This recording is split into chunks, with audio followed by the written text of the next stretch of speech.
പത്തേമാരിയിലൊക്കെ പോകുന്ന ആൾക്കാർ ഇല്ലീഗലാണ്. അത് പിടിച്ചു കഴിഞ്ഞാൽ ചിലപ്പോൾ പോലീസ് പിടിച്ചിട്ട് ചിലപ്പോൾ അവിടെ ജയിലിടും, ഇല്ലെങ്കിൽ അവിടെ തന്നെ ഇറക്കി വിടും. അങ്ങനെയൊക്കെ ആയിരുന്നു. ഒരു തരം ഒരു കുട്ടിക്കളി പോലെയായിരുന്നു. ഒരു പോലീസ് എന്ന് പറയുന്ന അത്ര വലിയ സംവിധാനങ്ങളോ അല്ലെങ്കിൽ അത്ര വലിയതൊന്നും സെക്യൂരിറ്റിയും ഇമിഗ്രേഷനൊന്നും ഇല്ലാത്ത കാലമായിരുന്നു. അപ്പോൾ ഷെയ്ഖും ഞാനും അവിടെ നിൽക്കുമ്പോൾ ഒരു യമനി വന്നിട്ട് പറഞ്ഞു, എന്നോട് കളിയാക്കിക്കൊണ്ട് പറഞ്ഞു, നോക്കൂ നിൻ്റെ അഹ്വാൻ, നിൻ്റെ സഹോദരന്മാർ കിടന്ന് ഉറങ്ങണോ എന്ന് കളിയാക്കി പറഞ്ഞു. ഇത് കേട്ട വഴിക്ക് ഷെയ്ഖ് പറഞ്ഞ വാചകം എന്നറിയോ? ഉസ്കുത്ത്, നീ മുണ്ടിപ്പോരുത്, അവരാണ് ഈ രാജ്യം വലുതാക്കിയത്, അല്ലാണ്ട് നീയും ഞാനും അല്ല. അത് സത്യത്തിൽ എനിക്ക് മാത്രമല്ല നമുക്ക് എല്ലാവർക്കും കിട്ടിയ ഒരു കോംപ്ലിമെൻ്റ് ആണെന്ന് മാത്രമല്ല, അതാണ് അതിൻ്റെ ശരി. എൻ്റെ അറിവിൽ ഒരുപാട് ആൾക്കാരെ തള്ളി പറഞ്ഞയച്ചിട്ടുണ്ട്, പോകാൻ ഇഷ്ടപ്പെടാതെ പിടിച്ചു വലിച്ചു കൊണ്ടുപോയിട്ടുള്ള ആൾക്കാർക്ക് അറിയാം. അങ്ങനെയാണ് ഈ പത്തേമാരിയുടെ ഒരു യാത്ര തുടങ്ങിയിട്ടുള്ളത്. പക്ഷേ അതിനു മുമ്പും ഇല്ലീഗലായിട്ട് വരെ ഒരുപാട് ആൾക്കാർ പോയത് പലർക്കും അറിയാത്ത സംഭവമുണ്ട്. ഏറ്റവും കൂടുതൽ ആൾക്കാർ, ഞാനടക്കം, അന്നൊക്കെ കത്തുകൾ അയച്ചിരുന്നത് ബൈ ഹാൻഡ് എന്നുള്ള സിസ്റ്റമാണ്. ആരെങ്കിലും നാട്ടിലേക്ക് വരുന്നുണ്ടെങ്കിൽ അവരെ കയ്യിൽ കൊടുത്തയക്കുക. ഇത് തന്നെയാണ് ഇവിടുന്ന് അങ്ങോട്ടേക്കും. അപ്പോൾ അവിടെയൊക്കെ പോസ്റ്റ് ബോക്സ് ആണല്ലോ, അല്ലാതെ വ്യക്തികളില്ല. അപ്പോൾ ആ പോസ്റ്റ് ബോക്സിൻ്റെ സംവിധാനങ്ങളായതുകൊണ്ടുള്ള ഒരുപാട് ഗുണങ്ങളും ദോഷങ്ങളും ഉണ്ട്. നമ്മൾ പോയിട്ട് കളക്ട് ചെയ്യണം.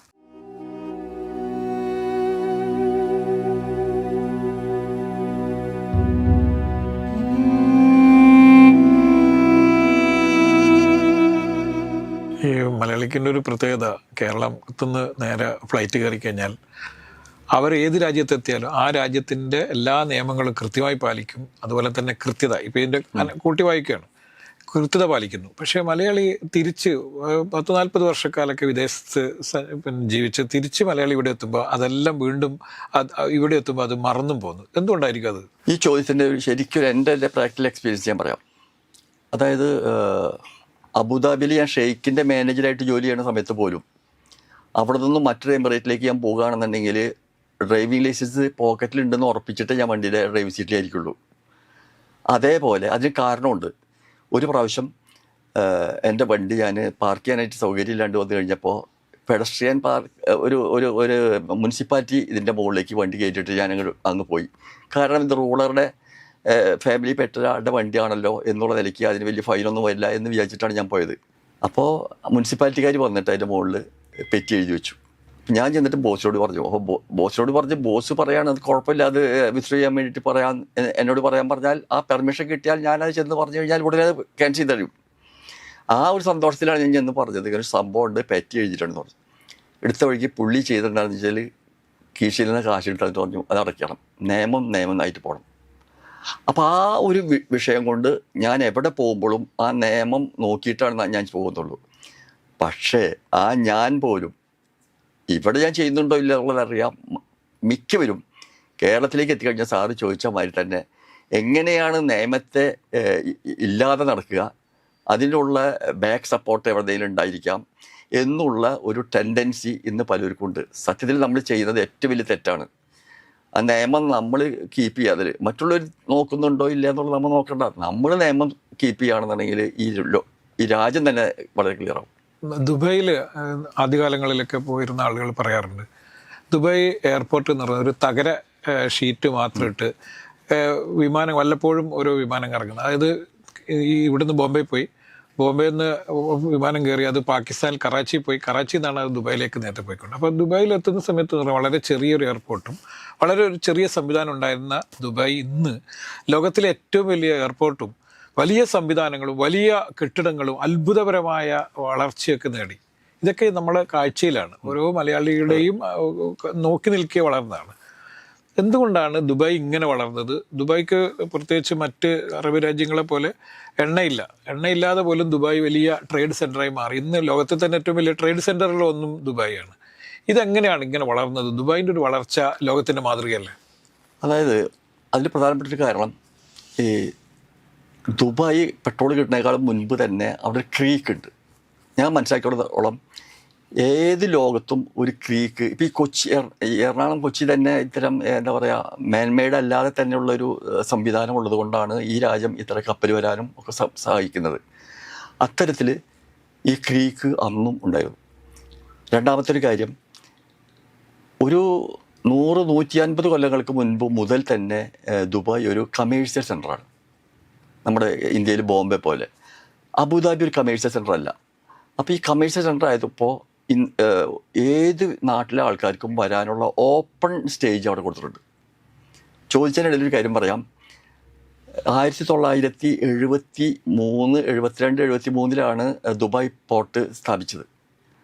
അതിനു മുൻപ് 1968-67 കാലത്തിൽ മിക്കവർക്കും അറിയാത്തൊരു സംഭവമാണത്. കേൾക്കുമ്പോൾ അത്ഭുതപ്പെട്ടു പോകുന്നൊരു സംഭവമാണ്. പത്തേമാരിയിലൊക്കെ പോകുന്ന ആൾക്കാർ ഇല്ലീഗലാണ്.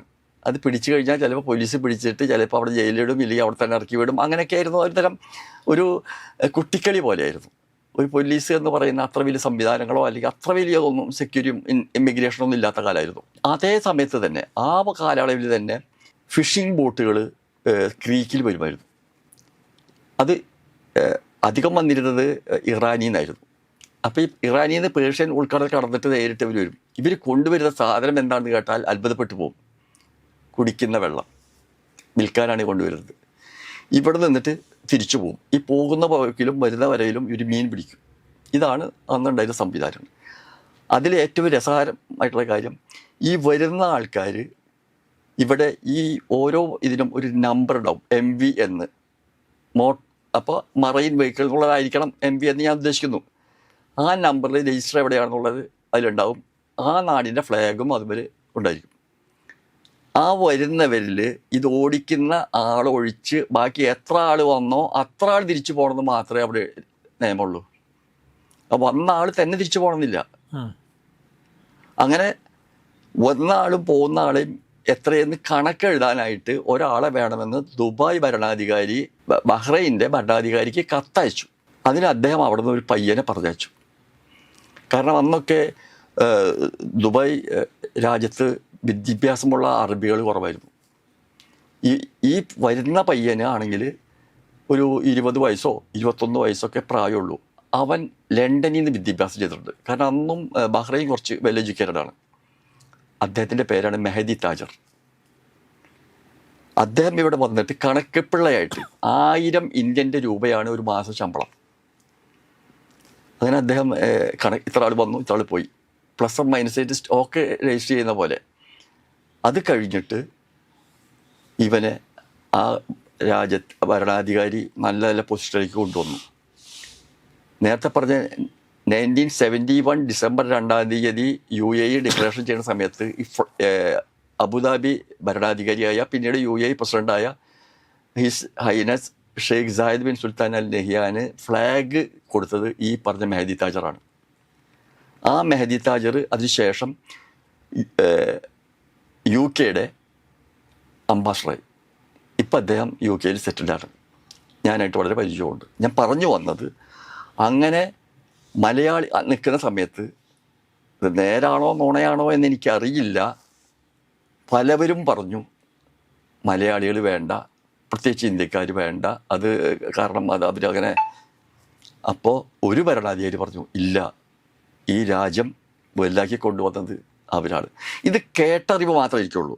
പക്ഷേ എനിക്ക് നേരിട്ട് അനുഭവമുള്ള ഒരു ചെറിയൊരു അനുഭവം ഞാൻ ഈ പ്രേക്ഷകരായിട്ട് പങ്കുവയ്ക്കുകയാണ്. ഒരിക്കൽ ഞാൻ ഷെയ്ഖിൻ്റെ കൂടെ പുറത്ത് ഈ റോഡ് സൈഡിൽ നിൽക്കായിരുന്നു ഒരു ഉച്ചയ്ക്ക്. അപ്പോൾ റോഡ് അന്നൊന്നും ഡ്രെയിനേജ് സിസ്റ്റം ആയിട്ടില്ല. അപ്പോൾ ഡ്രെയിനേജ് സിസ്റ്റം ആവാത്തതുകൊണ്ട് ഒരു മഴ അങ്ങോട്ട് പെയ്ത് കഴിഞ്ഞാൽ റോഡ് നിറച്ച് വെള്ളം വരും. വെള്ളം കൊണ്ട് പോകാനുള്ള ഒരു സംവിധാനങ്ങളും ഒന്നില്ലാത്തൊരു കാലം. അപ്പോൾ ഒരു പ്രത്യേക മോട്ടർ വെച്ചിട്ടുള്ള വണ്ടിയിലാണിത് കൊണ്ടുപോകുന്നത്, വെള്ളം വലിച്ചു കൊണ്ടുപോകുന്നത്. ആ സമയത്താണ് റോഡ് രണ്ടാമത് വലുതാക്കിയിട്ട് എല്ലാ ഡ്രെയിനേജ് സിസ്റ്റമൊക്കെ ഉണ്ടാക്കിക്കൊണ്ടിരിക്കുന്ന ആ കൺസ്ട്രക്ഷൻ ടൈമിൽ കുറച്ച് മലയാളികളും അല്ലാത്തവരുമായ ആൾക്കാർ കാർട്ടൂൺ തുറന്ന് അതിൽ ഉച്ചയ്ക്ക് കിടന്ന് ഉറങ്ങുന്നുണ്ടായിരുന്നു. അപ്പോൾ ഷെയ്ഖും ഞാനും അവിടെ നിൽക്കുമ്പോൾ ഒരു യമനി വന്നിട്ട് പറഞ്ഞു, എന്നോട് കളിയാക്കിക്കൊണ്ട് പറഞ്ഞു, നോക്കൂ നിൻ്റെ അഹ്വാൻ, നിൻ്റെ സഹോദരന്മാരുടെ കിടന്ന് ഉറങ്ങണോ എന്ന് കളിയാക്കി പറഞ്ഞു. ഇത് കേട്ട വഴിക്ക് ഷെയ്ഖ് പറഞ്ഞ വാചകം എന്നറിയോ? ഉസ്കുത്ത്, നീ മുണ്ടിപ്പോരുത്, അവരാണ് ഈ രാജ്യം വലുതാക്കിയത്, അല്ലാണ്ട് നീയും ഞാനും അല്ല. അത് സത്യത്തിൽ എനിക്ക് മാത്രമല്ല, നമുക്ക് എല്ലാവർക്കും കിട്ടിയ ഒരു കോംപ്ലിമെൻ്റ് ആണെന്ന് മാത്രമല്ല, അതാണ് അതിൻ്റെ ശരി. മറ്റൊന്ന്, 71 ഞാനൊരു വീട്ടിലെ ബോയായിട്ട് ജോലി ചെയ്യുമ്പോൾ ആ സ്ഥലത്തിൻ്റെ പേര് ദവാർ സമക്ക് എന്ന് പറഞ്ഞ സ്ഥലമായിരുന്നു. Fish round about. അവിടെ ഒരു ഡോക്ടറുടെ വീട്ടിൽ ഞാൻ ബോയ് ആയിട്ട് ജോലി ചെയ്യുന്ന സമയത്ത് കാലത്ത് പുലർച്ചെ എനിക്ക് പോകണം, ആ അബ്ര കടന്ന് പോണ സമയത്ത് പോലീസുകാരൊക്കെ ഉണ്ടാവും. അപ്പോൾ പോലീസ് ചെക്കിങ് ഉണ്ട്. അപ്പോൾ എന്നോട് ഒരു പോലീസുകാരൻ്റെ അടുത്ത് ചെന്നിട്ട് ഞാൻ ചോദിച്ചു, എനിക്കിങ്ങനെ സംഭവം, എനിക്ക് പാസ്പോർട്ട് ഇല്ല, വിസയില്ല, ഒന്നുമില്ല. അതൊക്കെ അന്ന് സംസാരിക്കുന്നതിന് കുഴപ്പമില്ല, കാരണം അന്ന് ലേബർ ഡിപ്പാർട്ട്മെൻ്റ് ഒന്നും ആയിട്ടില്ല. അപ്പോൾ അതുകൊണ്ട് ഞാൻ എന്താ വേണ്ടത് ചോദിച്ചു. അപ്പോൾ എടുത്ത വഴിക്കാൻ പറഞ്ഞു, നീ ഏതെങ്കിലും ഒരു ഷോപ്പിൽ പോയിട്ട് അവിടെ നിന്ന് ലെറ്റർ പേഡിൽ ഒരു എഴുതി വരിക, നിന്നെ അറിയുന്നു, എന്നിട്ട് അതും കൊണ്ട് പോയിട്ട് അവിടുത്തെ നായിഫ് പോലീസ് സ്റ്റേഷനിൽ കൊണ്ടു കൊടുത്താൽ നിനക്കൊരു ഐഡൻറ്റിറ്റി കാർഡ് കിട്ടുമെന്ന് പറഞ്ഞു. ഞാനത് വരി ചെയ്തു. അപ്പോൾ എന്നോടൊരാൾ പറഞ്ഞു, ഇത് ചെയ്യരുത്, കാരണം ഇത് ചെയ്യുന്നത് ഇങ്ങനെ കണക്കുണ്ടാക്കി കഴിഞ്ഞിട്ട് എത്രയോ ആൾക്കാരുണ്ടെന്ന് അറിഞ്ഞിട്ട് എല്ലാവരെയും പുറത്താക്കാനാണെന്ന് 52 കൊല്ലങ്ങൾക്ക് മുമ്പ് പറഞ്ഞു. ഇന്നും അത് പറഞ്ഞുകൊണ്ടിരിക്കുന്നു. ഈ മതിയായ രേഖകളൊന്നും ഇല്ലാതെയാണ് മലയാളികൾ പലരും ഇവിടുന്ന് ലോഞ്ചിലൊക്കെ കയറി പോയത്. വളരെ റിസ്ക് എടുത്തിട്ടാണ് പലരും പോയത്. അതിൻ്റെയൊക്കെ ചരിത്രം എന്ന് പറയുന്നത് ഇപ്പം എങ്ങണ്ടിയൂരിൽ തന്നെ നിരവധി ആളുകൾ ഇത്തരം ലോഞ്ചിലൊക്കെ കയറിപ്പോയിട്ടുണ്ട്. നമുക്ക് ലോഞ്ച് വേലായുധൻ, ഇപ്പം പത്തേമാരിയൊക്കെ വന്നപ്പോഴാണ് ഈ ലോഞ്ച് വേലായുധനെ കുറിച്ചൊക്കെ വന്നത്. അതിനു മുന്നേ അവിടെയുള്ള ആളുകൾക്കൊക്കെ അറിയാം ലോഞ്ച് വേലായുധനൊക്കെ. ഇങ്ങനെ വളരെ കഷ്ടപ്പെട്ട് ഒക്കെ പോയ ആൾക്കാർ മലയാളികൾ ആണ് ഏറ്റവും അധികം പോയിട്ടുള്ളത്. പിന്നെ കുറച്ച് തമിഴന്മാരൊക്കെ ആ കാലത്ത് പോയിട്ടുണ്ട്. എങ്ങനെയാണ് അതിൻ്റെ ഒരു ചരിത്രം? എങ്ങനെയാണ് ഇവിടുന്ന് ആളുകൾ ഇത്രയും ആളുകൾ പോകാനുള്ള കാരണം? പ്രത്യേകിച്ച് തൃശ്ശൂർ ജില്ലയിൽ നിന്നാണ് ഏറ്റവും കൂടുതൽ ആളുകൾ അന്ന് ഗൾഫിന് പോയത്. എങ്ങനെ പോയി എന്നുള്ളത് ചോദിക്കുന്നതിനേക്കാൾ മുമ്പ് സാറിനോട് ചോദിക്കാൻ അല്ലെങ്കിൽ പറയാൻ ആഗ്രഹിക്കുന്നത് എങ്ങനെ ഇത് അറിഞ്ഞു എന്നുള്ളതാണ്. അതായത് ഇന്ന് ലോകത്തിൻ്റെ ഏത് മുക്കിലും മൂലയിലും നടക്കുന്ന സംഭവങ്ങൾ തൊട്ടടുത്ത വീട്ടുകാർ അറിയുന്നേക്കാൾ മുമ്പ് നമുക്കറിയാനുള്ള എല്ലാ കമ്മ്യൂണിക്കേഷൻ സംവിധാനങ്ങളും ഉണ്ട്. ഇതൊന്നും ഇല്ലാത്ത കാലത്ത്, പത്രങ്ങൾ പോലും മിക്കയിടത്തും ഇല്ലാത്ത കാലത്ത്, ഈ ഗൾഫ് എന്ന് പറഞ്ഞ സ്ഥലം എവിടെയാണ് എന്നറിയാത്തൊരു കാലത്ത്, ഈ പേർഷ്യ എന്ന് പറയുന്ന സ്ഥലം, കുവൈത്ത് എവിടെയാണ്, സൗദിയ മാത്രം ആൾക്കാർക്ക് അറിയും എന്നുള്ള ഒരു കാലത്ത്, എന്തിനു പറയുന്നു, 82 ഞാൻ ജപ്പാൻ പോയപ്പോൾ അവിടെ ചെന്നിട്ട് എന്നോട് ചോദിച്ചു എവിടെ നിന്ന് വരുന്നു. അതിലും ടോക്കിയോ എന്ന് പറയുന്ന ക്യാപിറ്റലിലാണെന്ന് ആലോചിക്കണം. അതും ഒരു ബിസിനസ് മാനാണ്. അദ്ദേഹം എന്നോട് ചോദിച്ചു എവിടെ നിന്ന് വരുന്നു. ഞാൻ പറഞ്ഞു അബുദാബിയിൽ നിന്ന്. Where is Abu Dhabi? ഞാൻ പറഞ്ഞു it is near Dubai. Where is Dubai? അതുപോലും അറിയാത്തൊരു കാലം. ഒന്ന് ആലോചിക്കണം, 82 അപ്പോൾ അങ്ങനത്തെ കാലത്ത് ഒരു ഇത്രയും ഡെവലപ്ഡ് ആയിട്ടുള്ള ഒരു രാജ്യത്തിൻ്റെ ടൗണിൽ പോലും 82 ഈ ദുബായും അബുദാബിയും അറിയുന്നില്ല. ഒടുവിൽ ഞാൻ സൗദി അറേബ്യ എന്ന് പറഞ്ഞപ്പോൾ അവർക്ക് ഏകദേശം ഒരു ഐഡിയ കിട്ടി. അത്തരത്തിലുള്ളൊരു കാലത്ത് വിദ്യാഭ്യാസമോ മറ്റുള്ള ഒന്നും ഇല്ലാത്ത കാലത്ത് ഞങ്ങളുടെ ഉപ്പമാർ അച്ഛന്മാരൊക്കെ എങ്ങനെ ഈ ഗൾഫ് അറിഞ്ഞു എന്ന് ചോദിച്ചാൽ അതിനൊറ്റ മറുപടിയുള്ളൂ. എനിക്കിന്ന് മനസ്സിലായത് അതിൻ്റെ വേരുകൾ വരുന്നത് കോഴിക്കോടും ബോംബെയുമാണ്. അപ്പം ബോംബെയിൽ അതിനു മുമ്പും ഈ പറഞ്ഞ പോലെ ഗൾഫായിട്ട് വാണിജ്യ ബന്ധങ്ങളുണ്ട്, കേരളമായിട്ടുണ്ട്, ഈ മലഞ്ചരക്കുകളായിട്ടും മറ്റു പല സ്ഥലങ്ങളായിട്ടും. അങ്ങനെ ഈ ഇതിന് വരുന്ന സമയത്ത് മൗത്ത് ടു മൗത്ത്, അല്ലാതെ വേറെ യാതൊരു മാർഗവും ഇല്ല, മൗത്ത് ടു മൗത്ത് വന്നിട്ടുണ്ടാവണം. അവിടെ ഇങ്ങനെ പെട്രോൾ കിട്ടി. അപ്പോഴും പെട്രോൾ എക്സ്പോർട്ട് ആയിട്ടില്ല, ഡെസ്റ്റിനേഷൻ പ്ലാന്റ് ആയിട്ടില്ല, അതേപോലെ അങ്ങനെയുള്ള ഒന്നും ആ ഗൾഫിലായിട്ടില്ല. പക്ഷെ പെട്രോൾ കിട്ടിയിട്ടുണ്ട്, ആൾക്കാരുടെ ഒരു ഫ്ലോ വന്നു തുടങ്ങിയിട്ടുണ്ടെന്ന്. അങ്ങനെയാണ് 68 മുതൽ ഏകദേശം ഈ ഒരു ഫ്ലോ വന്നത്. ഈ ഫ്ലോ വന്നപ്പോൾ ആളുകൾ അതിൻ്റെ ഏജൻറ്റുമാരായി. എൻ്റെ അറിവിൽ ഒരുപാട് ആൾക്കാരെ തള്ളി പറഞ്ഞയച്ചിട്ടുണ്ട്, പോകാൻ ഇഷ്ടപ്പെടാതെ പിടിച്ചു വലിച്ചു കൊണ്ടുപോയിട്ടുള്ള ആൾക്കാർക്ക് അറിയാം. അങ്ങനെയാണ് ഈ പത്തേമാരിയുടെ ഒരു യാത്ര തുടങ്ങിയിട്ടുള്ളത്. പക്ഷേ അതിനു മുമ്പും ഇല്ലീഗലായിട്ട് വരെ ഒരുപാട് ആൾക്കാർ പോയത് പലർക്കും അറിയാത്ത സംഭവമുണ്ട്. ഇല്ലീഗലായിട്ട് ഒരുപാട് ആൾക്കാർ ഗൾഫിൽ ഈ പറഞ്ഞ പേർഷ്യയിലേക്ക് കുവൈത്തിലേക്കൊക്കെ പോയിട്ടുണ്ട്. അത് എങ്ങനെയാണെന്ന് വെച്ച് കഴിഞ്ഞാൽ ബസ്ര വിസ എന്ന് പറഞ്ഞൊരു വിസ ഉണ്ടായിരുന്നു. ബസ്രയിലേക്ക് പിൽഗ്രിമിന് പോകുന്ന ഒരു വിസ കൊടുക്കുന്നുണ്ട് കപ്പലിന്. ആ വിസ എടുത്തിട്ട്, ബസ്ര എന്ന് പറഞ്ഞാൽ ഇറാഖിൻ്റെ ലാണ്. അപ്പോൾ ഈ കപ്പലിൽ പോയിട്ട് അവിടെ വന്നിട്ട് അവിടെ ഇറങ്ങിയിട്ട് അറിയാതെ കണ്ണ് വെട്ടിച്ചിട്ട് എമിഗ്രേഷനിൽ കുവൈറ്റിൽ പോയ ആൾക്കാരുണ്ട്. ഇതൊക്കെ ഹിഡനായിട്ടുള്ള സംഭവങ്ങളൊന്നുമല്ല, ഇപ്പം എന്തും പറയാം. നമ്മുടെ പ്ലാറ്റ്ഫോം ടിക്കറ്റ് പോലെ സീ പോർട്ടിനുള്ളിൽ കിടക്കാനുള്ള ഒരു ടിക്കറ്റ് ഉണ്ടായിരുന്നു. അങ്ങനെ സീ പോർട്ടിനുള്ളിൽ കയറിയിട്ട് ഈ കപ്പലിനുള്ളിൽ കാണാനായിട്ടൊക്കെ കാണാൻ വേണ്ടി പോകുന്നതിനിടയിൽ അതിൻ്റെ ഉള്ളിൽ തിരിച്ചു വരാതെ ഉള്ളിൽ ഒളിച്ചിരുന്നിട്ട് പോയ ആൾക്കാരുണ്ട്. അങ്ങനെ 1-2 പേര് എനിക്കറിയാം. അങ്ങനെ അവിടെ ചെന്നിട്ട് അവിടെ പോലീസുകാർ ഒന്ന് അങ്ങോട്ട് പോകുമ്പോൾ അവരെ കണ്ണു വെട്ടിച്ചിട്ട് അകത്ത് കയറി പോയതാണ്. കാരണം അന്നൊക്കെ നിയമങ്ങൾ അത്രയ്ക്കേ ഉള്ളൂ. അത്തരത്തിൽ മലയാളികൾ വന്നു കഴിഞ്ഞാൽ മലയാളികളെ ഇഷ്ടപ്പെടുന്ന ഒരുപാട് ആളുകളാണ് അന്നും ഇന്നും ഷെയ്ഖുമാർ.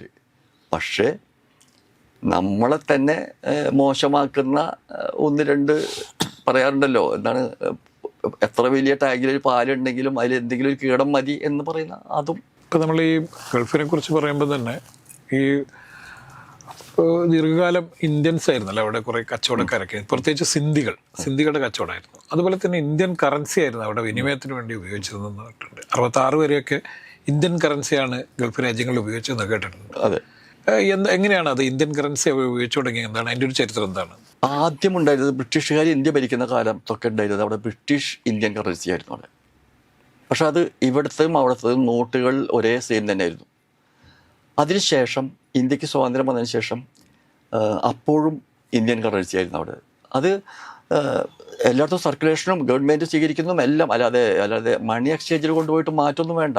അപ്പം അതിനുശേഷം 1966 ഇന്ദിരാഗാന്ധി ഡീവാലുവേഷൻ നടത്തി പൈസയുടെ. അങ്ങനെ വന്നപ്പോൾ ഇത് ശരിയായൊരു ചരിത്രമാണ്. അതുകൊണ്ട് സാറ് 2 മിനിറ്റ് കൂടുതൽ വേണം. അതിന് മുൻപായിട്ട് സൗദിയിൽ സൗദി റിയാലുണ്ട്, കുവൈറ്റിൽ കുവൈറ്റ് ദിനാറുണ്ട്. പക്ഷെ ബാക്കിയുള്ളിടത്തൊന്നും കറൻസി വന്നിട്ടില്ല. അപ്പോൾ ഈ ഡീവാലുവേഷൻ വന്നപ്പോഴാണ് ബഹ്റൈനിൽ ബഹ്റൈൻ ദിനാറുണ്ടാക്കി. ആ സമയത്തും UAE എന്ന് പറയുന്ന ഇപ്പോഴത്തെ രാജ്യത്തൊന്നും ഒരു കറൻസി ഇല്ല. 1966 കറൻസി ഇല്ല. അവരെന്ത് ചെയ്തു എന്ന് വെച്ച് കഴിഞ്ഞാൽ അബുദാബിയിൽ ബഹ്റൈൻ ദിനാറ് മാത്രം. അവിടെ ഗവൺമെൻറ് ആയാലും എവിടെയായാലും മാർക്കറ്റിലായാലും ബഹ്റൈൻ ദിനാർ അതിൻ്റെ കോയിൻസും ഇവരെടുക്കും. ഈ 66 ഇന്ത്യൻ കറൻസി അവിടെ സ്റ്റോപ്പ് ചെയ്തപ്പോൾ ദുബായിയുടെ ഫാമിലിയിൽ നിന്നാണ് ഖത്തറിലെ ഷെയ്ഖ് അഹമ്മദ് അൽ താനി കല്യാണം കഴിച്ചത്. അങ്ങനെ ഒരു ബന്ധമുണ്ട്. ആ ബന്ധപ്രകാരം ഇവർ ഒരു പുതിയ കറൻസി ഉണ്ടാക്കാൻ തീരുമാനിച്ചു. ആ കറൻസി ഉണ്ടാക്കാനായിട്ട് മുന്നിട്ടിറങ്ങിയ ആളാണ് ഞാൻ നേരത്തെ പറഞ്ഞ മെഹദി താജർ. അദ്ദേഹത്തിന് കുറച്ചുകൂടി കാര്യങ്ങളൊക്കെ അറിയാം. അങ്ങനെ അദ്ദേഹവും കൂടി കൂടിയിട്ടാണ് ഖത്തർ ദുബായ് റിയാൽ എന്ന് പറയുന്ന QDR ഉണ്ടാക്കിയത്. ഞങ്ങളൊക്കെ ചെല്ലുമ്പോൾ QDR ആണ്. QDR ഉണ്ടാക്കിയിട്ട് ഏറ്റവും രസകരമായ കാര്യം, QDR ഉണ്ടാക്കിയിട്ട് QDRൻ്റെ കോയിൻസാണ് ഫിൽസ്. ഇവർ എന്ത് ചെയ്തെന്ന് വെച്ച് കഴിഞ്ഞാൽ ദുബായ്, ഷാർജ, അജ്മാൻ, ഉമ്മുൽ കോയിൻ, റാസൽ ഖൈമ, ഫുജൈറ ഈ 6 സ്ഥലങ്ങളിൽ QDRും അതിൻ്റെ നാണയങ്ങളും ട്രാൻസാക്ഷൻ വേണ്ടി എടുക്കും. ബഹ്റൈൻ ദിനാറിൻ്റെ നോട്ട് മാത്രം, പേപ്പർ കറൻസി മാത്രം ഉപയോഗിക്കും, അവർ എടുക്കും, മറ്റെടുക്കില്ല. അബുദാബിയിൽ നേരെ മറിച്ചു. എന്നാൽ റാസൽ ഖൈമ എന്ന് പറയുന്ന അറ്റത്തുള്ളൊരു സ്ഥലത്ത് ഈ 4 എടുക്കും. റാസൽ ഖൈമയുടെ കാര്യം പറയുമ്പോൾ ഒരു കാര്യം പ്രത്യേകിച്ച് മനസ്സിലാക്കേണ്ടത്, UAE ആയ ദിവസം 1971 ഡിസംബർ 2-ാം തീയതി റാസൽ ഖൈമ പങ്കെടുത്തില്ല. അതിനു മുമ്പ് ഇവർ 9 പേര് ഒപ്പിട്ടില്ല. റാസൽ ഖൈമയുടെ എല്ലാം ഉണ്ട്, ട്രുഷ്യൽ സ്റ്റേറ്റ്സിൽ ഇവരുണ്ട്. പക്ഷേ ഈ പറഞ്ഞ യുണൈറ്റഡ് അറബ് എമിറേറ്റ്സിൻ്റെ ഡിക്ലറേഷൻ ഡേറ്റിൽ അവരില്ല. ഒടുവിൽ ഞാൻ സന്ദർഭവശാൽ പറയാണ്, 2.5 മാസം കഴിഞ്ഞപ്പോൾ ഈ പേർഷ്യൻ ഉൾക്കടലിലുള്ള ചെറിയ ഒരു ദ്വീപ്, ആൾതാമസം പോലും ഉണ്ടോ എന്ന് സംശയമാണ്. ആ ദ്വീപ് റാസൽ ഖൈമയുടെ കയ്യിലായിരുന്നു. പക്ഷെ അത് ഇറാൻ പിടിച്ചെടുത്തു. ആ സമയത്ത് ഈ UAEയുടെ ആവശ്യം റാസൽ ഖൈമയ്ക്ക് വന്നു. റാസൽ ഖൈമ അതിൽ ചേർന്നു. അതെന്നും അവരുണ്ട്. മറ്റൊന്ന്, ഓരോന്ന് ഓർമ്മ വരുമ്പോൾ പറയാണ്, ഇന്നും UAE ഉണ്ടായ സമയത്ത് സൈൻ ചെയ്തിരുന്ന ഒരു ഭരണാധികാരികളും ഇന്ന് ജീവിച്ചിരിപ്പില്ല. പക്ഷേ UAE ആയിട്ട് 50 കൊല്ലമായിട്ട് ഭരിക്കുന്ന ഒരാൾ ഷാർജ ഷെയ്ഖ് മാത്രമുള്ളൂ. അങ്ങനെയാണ് അവിടുത്തെ ഒരു കറൻസിയുടെ ഇതെല്ലാം വന്നിട്ടുള്ളത്. 1973 ബഹ്റൈൻ ദിനാറും വേണ്ട, ഈ ഖത്തർ ദുബായ് റിയാലും വേണ്ട എന്ന് പറഞ്ഞിട്ട് അവിടെ യുണൈറ്റഡ് അറബ് എമിറേറ്റ്സിൻ്റെ ദിർഹംസ് വന്നത്. പക്ഷേ ഖത്തർ ദുബായ് റിയാൽ എന്നുള്ളത് സ്റ്റോപ്പ് ചെയ്തു. പക്ഷെ ബഹ്റൈൻ ദിനാർ സ്റ്റോപ്പ് ചെയ്തിട്ടില്ല. അതുപോലെ കറൻസി പോലെ തന്നെ മറ്റൊരു അത്ഭുതകരമായ സംഭവം എന്ന് പറയുന്നത് ഈ എയർമെയിൽ. അന്നത്തെ ഒരു ഭയങ്കര സുന്ദരമായൊരു സംഭവമായിരുന്നു എയർമെയിൽ എന്ന് പറയുന്നത്. സ്റ്റാമ്പും അതുപോലെ തന്നെ ഈ അതിന് പ്രത്യേകിച്ചുള്ള ഈ പിന്നെ കവറൊക്കെ നല്ല വൃത്തിയുള്ള കവറും ഒക്കെ ആയിരുന്നു. ഒരു പ്രത്യേക ചന്തം ഉണ്ടായിരുന്നു. ഇതൊക്കെ ഏത് കാലത്താണ് ഡെവലപ്പ് ചെയ്തത്? ഒരു 1960കളിൽ ബ്രിട്ടീഷ് പോസ്റ്റേജൊക്കെ അവിടെ ഉണ്ടായിട്ടുണ്ട്. അപ്പോൾ അതിൻ്റെ ശേഷം ഞങ്ങളൊക്കെ ചെല്ലുന്ന 67, 68, 69 എത്തുമ്പോൾ ഓരോ എമിറേറ്റ്, ഇപ്പം നമ്മൾ എമിറേറ്റ് എന്ന് പറഞ്ഞത് അന്ന് ഷെയ്ഖിടം എന്നാണ് പറയാറ്, ആ ഓരോ എമിറേറ്റുകളിലും സെപ്പറേറ്റ് പോസ്റ്റൽ സ്റ്റാമ്പുകളായിരുന്നു. അപ്പോൾ അജ്മാനിൽ പോസ്റ്റൽ സ്റ്റാമ്പ് അത് ഒരു മുറത്തിൻ്റെ വലിപ്പമൊക്കെ ഉണ്ടാവും. നല്ല കണക്ഷന് വേണ്ടി ഞാൻ വാങ്ങി വയ്ക്കാറുണ്ടായിരുന്നു. അതിലേറ്റവും രസകരമായ സംഭവം, ദുബായിൽ നിന്നാണ് ഈ എയർമെയിൽ സർവീസ് ടു ബോംബെ വരുന്നത്.